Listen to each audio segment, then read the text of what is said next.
विद्या भारती आदर्श शिक्षण समिति बाड़मेर द्वारा संचालित ऑनलाइन क्लासेस में आप सभी का हार्दिक स्वागत और अभिनंदन। आज हम कक्षा चतुर्थी का पर्यावरण विषय का पाठ क्रमांक 3 पढ़ेंगे, जिसका नाम है कैसे जानूं मैं। अर्थात हम इस पाठ के अंदर अपनी ज्ञानेंद्रियों के बारे में पढ़ेंगे, जो इस तरह होती है: आँख, कान, नाक, जीभ, त्वचा। यानी कि इसी के बारे में हम पढ़ेंगे कि हम किसी वस्तु को अपनी ज्ञानेंद्रियों के बारे में छूकर, देखकर, सुनकर, स्पर्श कर या चख कर या कुछ कैसे भी हम उन्हें कैसे पता लगा सकते हैं कि वो कौन सी चीज़ है, वो किसके बारे में। ठीक है, तो इसी के बारे में हम इस पाठ के माध्यम से चर्चा करेंगे और हम अपना पाठ पढ़ेंगे। ठीक है, तो हमें ज्ञानेंद्रियाँ याद रखनी है। चलिए,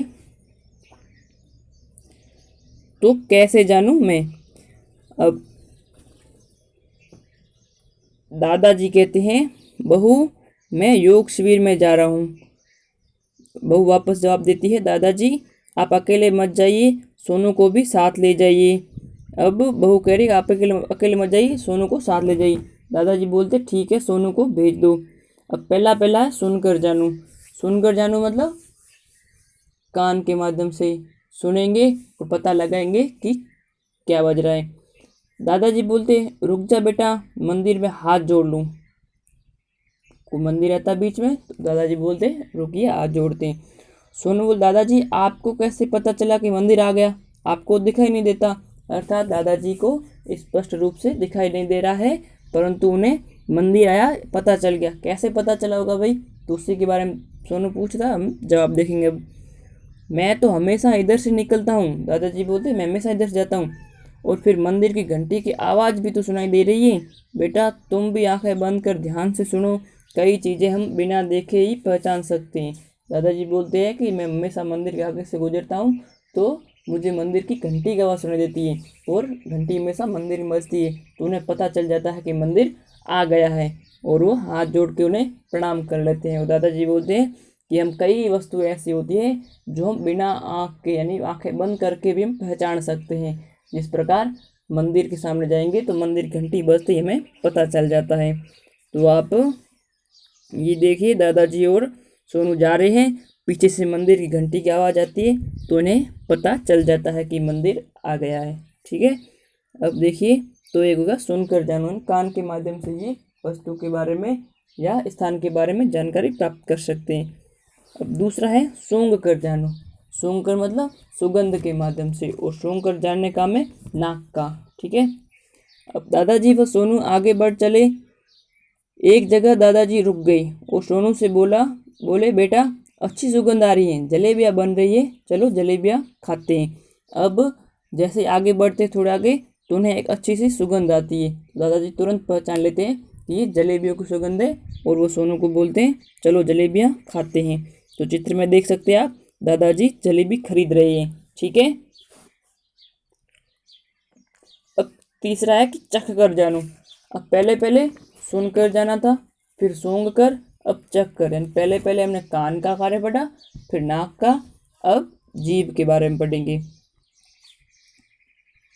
छू कर व चख कर दोनों पढ़ेंगे। ठीक है, छू कर स्पर्श करके और चख कर भी पढ़ेंगे।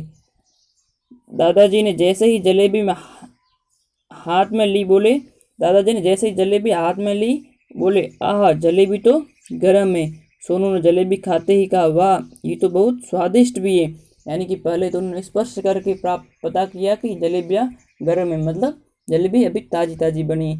और वो जो सोनू था साथ में, तो उसने जलेबी को चख कर बताया कि जलेबी बहुत ही स्वादिष्ट है। तभी दादाजी का हाथ पास पड़े थाल पर पड़ा, यानी कि पास में कोई और थाल पड़ा था, उसके ऊपर हाथ पड़ता है और बोलते हैं, अरे समोसे तो ठंडे। अर्थात जो समोसे बने थे वो ठंडे, यानी पहले के बने थे, और जलेबी अभी बनी थी। तो इससे हमने पहले क्या पढ़ा था भाई? सबसे पहले सुनकर, फिर सूंघकर, फिर छूकर और चखकर। अब आगे बढ़ेंगे। छूना अच्छा नहीं लगता है, यानी कि किसका छूना अच्छा नहीं लगता है, तो उसके बारे में पढ़ेंगे। तो सोनू बोलता है, दादाजी ने सोनू के सिर पर हाथ फेरकर गाल पर हल्की थपकी लगाते हुए प्यार से कहा, ये लो तुम्हारी जलेबियाँ। और वो जलेबियाँ उनको देते हैं। सोनू जलेबियों का पैकेट हाथ में थाम कर दादाजी से पूछने लगा, दादाजी आपका छूना मुझे बहुत अच्छा लगता है तथा अपनापन मिलता है, लेकिन जब अपने पड़ोस वाले ताऊजी मेरे गालों पर हाथ लगाते हैं तो मुझे अच्छा नहीं लगता। दादाजी बोलते हैं, मैं उनसे बात करूंगा और उन्हें समझाऊंगा। सोनू बोलते हैं, ठीक दादाजी। दादाजी बोलते हैं, हमें कभी किसी का छूना अच्छा न लगे तो उसे स्पष्ट रूप से मना कर देना चाहिए, चाहे वो आपके कितना भी नज़दीक क्यों ना हो। डरना नहीं चाहिए। ऐसी बात की शिकायत अपने घर वालों से भी कर सकते हैं। अर्थात आपको यदि किसी का छूना अच्छा नहीं लगे तो आप तुरंत बिना हिचकिचाहट, बिना कोई देर किए आप शिकायत कर सकते हो, अपने घर वालों से उसे बारे में बात कर सकते हो और करना भी चाहिए। ठीक है। तो इस पाठ के माध्यम से हमने क्या क्या सीखा, तो उसके बारे में देखेंगे। हम अपने ज्ञानेंद्रियां यानी कि नाक, कान, आँख, जीभ और त्वचा से अपने आसपास की दुनिया को जानते, समझते और पहचानते हैं। इन्हीं के बारे में हमने पढ़ा अभी। सबसे पहले मंदिर की घंटी सुना दी तो कान के माध्यम से, फिर उन्होंने जलेबी की सुगंध आई तो नाक के माध्यम से, फिर उन्होंने जलेबी को चखा तो यानी कि स्वाद के बारे में जाना तो जीभ के माध्यम से, जलेबी को स्पर्श करके देखा त्वचा के माध्यम से। ठीक है। हमें स्वयं के बारे में सजग रहना चाहिए और अपनी ज्ञानेंद्रियों को साफ रखना चाहिए। जो जो हमारे ज्ञानेंद्रियाँ हैं उनको समय समय पर सफाई करनी चाहिए और साफ रखना चाहिए, अन्यथा बीमारी हो सकती है।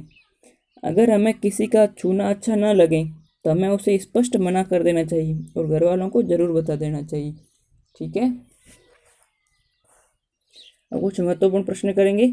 पहला प्रश्न है, दादाजी और सोनू कहाँ जा रहे थे। दादाजी और सोनू कहाँ जा रहे थे, तो दोनों ही योग शिविर में गए थे। सुनने के लिए किस अंग की आवश्यकता होती है, हमें किसी ध्वनि को सुनने के लिए किस अंग की आवश्यकता होती है, तो कान की।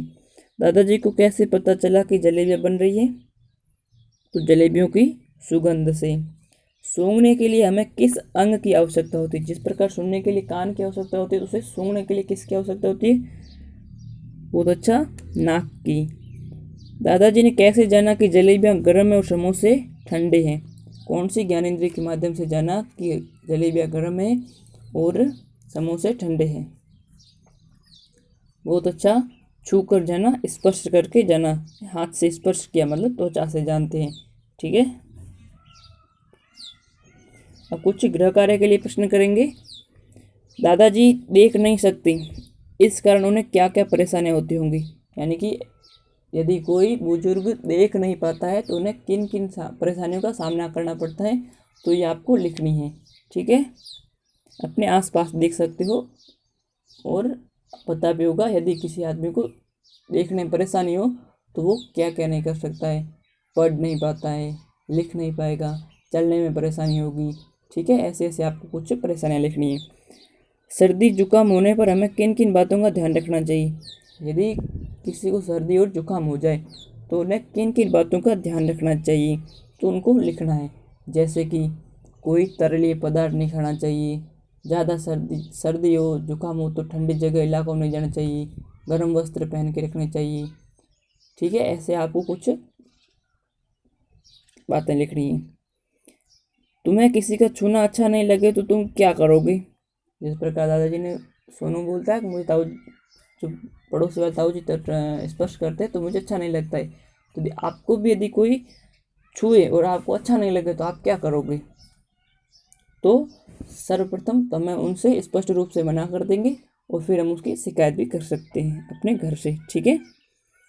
फिर है कि हमारे शरीर में कितनी ज्ञानेंद्रियाँ, नाम लिखिए। पूरा पाठ इसी के बारे में था और हमें इनके बारे में बताना। ज्ञानेंद्रियाँ 5 होती है और आँख, नाक, कान, जीभ और त्वचा। ठीक है। ये इनके नाम हो गए। तो यह आपको कार्य प्रावरण को कॉपी में करना है प्रश्न उत्तर, और अच्छा, स्वच्छ और सुंदर लेख में लिखना है, स्पष्ट रूप से लिखेंगे। ठीक है। धन्यवाद।